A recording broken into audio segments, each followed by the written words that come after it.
Hello, I'm Amanda Cage and I'm the CEO of the National Fund for Workforce Solutions. Welcome to the State of Our Workforce. Where are we now?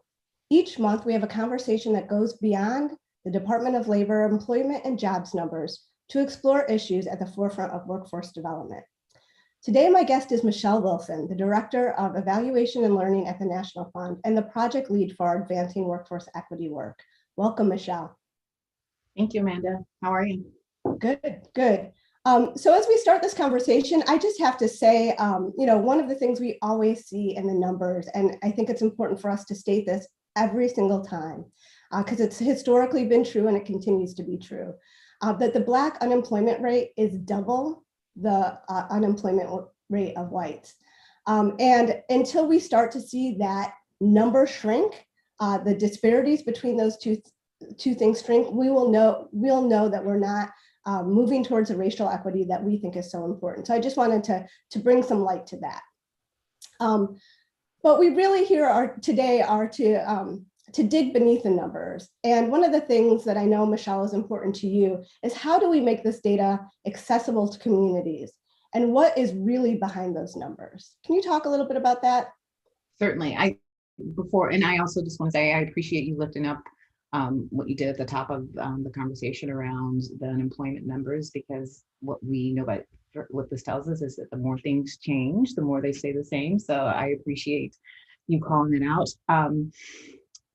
Digging into the numbers is critical to the work, and it's how we make change, right? It's making those numbers available to our communities and painting a richer picture of what's happening on the ground, right? So it's nice to have those high level numbers, like just as an overview, but until we dig deep and see what's really going on, it's difficult to make change with regard to that. So the Advancing Workforce Equity Guide that we have at the National Fund is a part of, is the result of work that we did 2 years with some of our collaboratives on advancing workforce equity. And a large part of that was actually working with community groups and providing them deeply disaggregated data and helping them tell a different story about what's happening in their communities.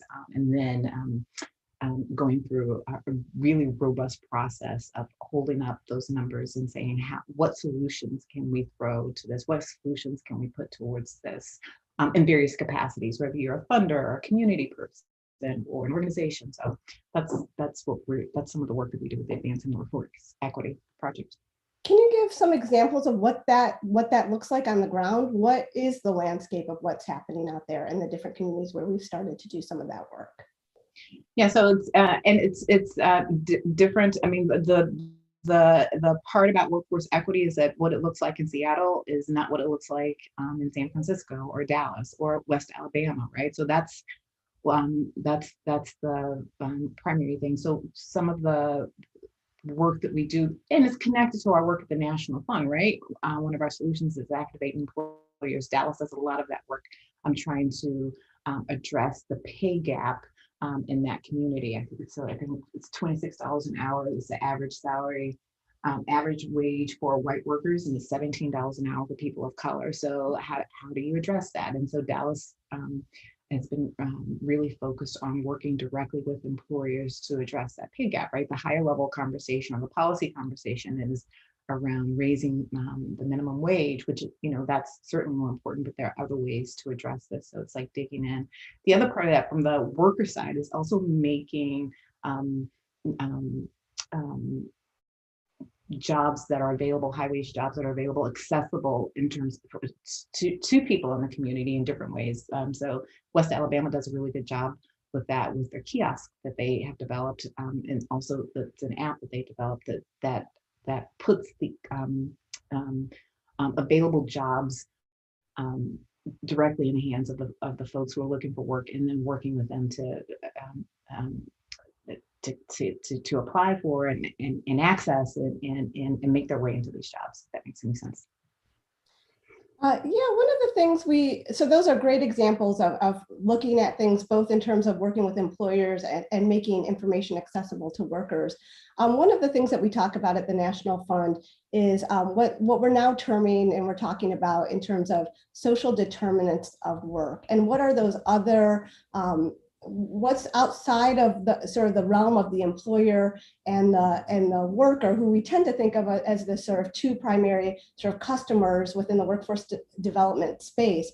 Talk a little bit about those social determinants of work and how we think about that locally, and what folks are doing on the ground around that. Yeah, and shout out to Angela Jackson, New Prophet, who really I think was one of the first folks to start talking about that in that way, social determinants of work. But what we're talking about are those things that make work possible, right? And I think typically or historically in workforce development, we've had this very myopic view of workforce development: get a job, build your skills, all things that are very, very important, but there's so much more to it, right? And that's what the social determinants of work brings into the conversation, right? So that's things like housing, which is really important, right? And we know housing costs are rising, but wages aren't keeping up with that, right? Even though they are rising as well, but it's not keeping pace with the housing market. Transportation continues to be an issue, right? Childcare, elder care, these kind of healthcare, all of these kinds of things are critical to us, right? They go hand in hand. And so in workforce development, one of the things we have to do is be able to broaden the scope of how we approach this under the umbrella of social determinants of work, because it all matters. In our sort of my parting question to you, I know we created this Advancing Workforce Equity Guide. Can you just talk a little bit about how people can access it, people who may be watching this, how they can access it, and how to use it, and how they get started if they're interested in doing something like this in their own community? That's a great question. We're really excited about that. So you can access it through our site, the National Fund for Workforce Solutions website, and it's the exact process that we used for our communities when we were doing when we started the Advancing Workforce Equity Initiative. And so it's designed, it's an iterative process, but it's designed to really take organizations through the step-by-step process, starting with what's your why, right? What's your why is really, really critical, but also asking organizations to think about or define what workforce equity means for your area, because that's really critical. So part of this is being able to answer key questions so you'll know what it is that you're looking for when it gets there, right? So and then there's a part, there's a data part component as well too that's really critical to it, and then how you actually build strategies from the data. So there's that. Well, thank you, Michelle, for joining us today. As always, these are issues that are near and dear to our heart, and really you're doing the work on the ground to really put racial equity practices in place, right? To stop talking about it and start doing.